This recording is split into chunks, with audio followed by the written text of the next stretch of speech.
Aujourd'hui, nous sommes entrés encore une fois l'excellence, comme nous avons l'habitude de le faire, donc chaque année. Donc je pense que le modérateur l'a souligné tout à l'heure. Chaque année, l'AMS organise ce qu'on appelle la sortie pédagogique, une activité qui regroupe donc les meilleurs élèves de l'AMS, mais aussi les bacheliers donc, qui ont réussi au baccalauréat. De même, chaque année, on tient une activité donc, de grande envergure qui regroupe en réalité toute la base de l'AMS. Donc les membres viennent donc, de toutes les régions. Et à l'occasion de cette rencontre nationale, on en profite aussi donc, pour célébrer l'excellence, pour donner un signal fort aux autres élèves, donc leur montrer qu'en réalité, celui qui est membre de l'AMS doit toujours faire donc, preuve de culte de l'excellence. Maintenant, on a donc, pris l'option de le faire donc, en marge de l'activité que nous avons organisée ici, le camp d'Ara. Oui, en réalité, le camp d'Ara de cette année s'est tenu dans un contexte donc, très particulier. En réalité, c'est un contexte dans lequel on sent une dépravation des mœurs. On sent à un certain moment l'effritement de certaines valeurs que nous avons connues traditionnellement au niveau du Sénégal. Nous nous sommes dit qu'aujourd'hui, le moment est venu pour qu'on puisse appeler la jeunesse sénégalaise à beaucoup plus de retenue par rapport à certaines dérives que nous constatons au niveau de la société. Mais aussi c'est l'occasion de regrouper l'ensemble de la jeunesse sénégalaise, leur conscientiser, leur appeler au retour à la source traditionnelle, ces valeurs que nous avons connues auparavant par rapport à la société sénégalaise, telles que l'honneur, telles que la véracité, telles que être enraciné par rapport aux valeurs traditionnelles, pour ne pas être détourné par les valeurs contemporaines. Tout à fait, exactement, naturellement, parce que l'AMS est une association qui regroupe les élèves et les étudiants. Et conscient de cet état de fait, nous nous sommes dit que puisque c'est l'association qui regroupe les élèves et les étudiants, l'on ne saurait négliger l'aspect pédagogique en réalité. Car, d'une part, cela nous permet en réalité de gagner la confiance de nos parents pour leur montrer qu'être membre de l'AMS ne peut en aucun moment entacher notre carrière pédagogique. Mais d'autre part aussi, cela nous permet de marquer notre leadership en milieu scolaire, mais aussi en milieu universitaire, le fait d'être parmi les meilleurs de nos pairs.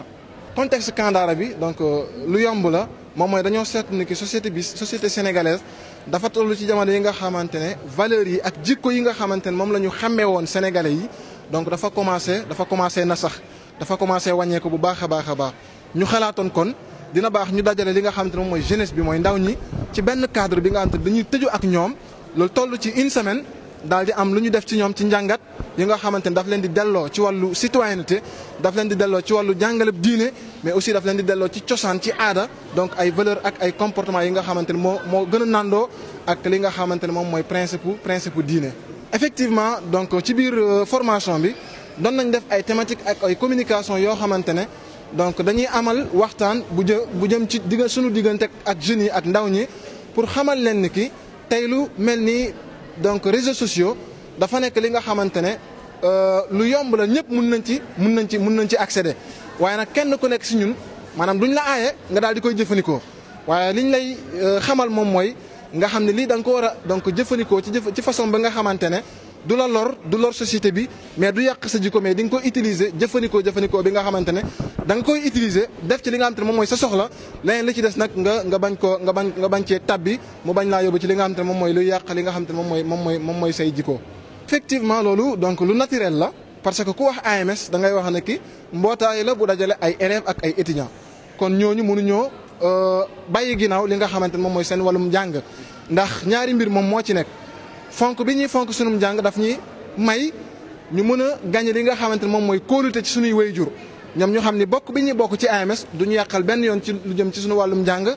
waaye beneen bi mooy daf ñuy may donc ñu gën a am donc li nga xamante ne moom mooy cër ci sunuy morom ci biir école yi ak ci biir université yi ndax bu fekkee dañuy jongante ak ñoom ñun ñu occupé place yi féetee kaw loolu dafay tax ñun ñu gën a am cër ci sunu diggante ak sunuy morom yi nekk ci biir école yi ak li nga xamante ne ci biir université te loolu it tamit le fait que ñuy daal di jox ay diplôme ñi nga xamante ne ñoom ñoo ràññeeku ci biir élèves yi ak étudiants yi loolu aussi dafay nekk njàngat pour ñeneen ñi pour wane ni que dañ leen di pousse donc pour ñu gën a xër ci li jëm ci wàllu jàng ci école yi ak université yi.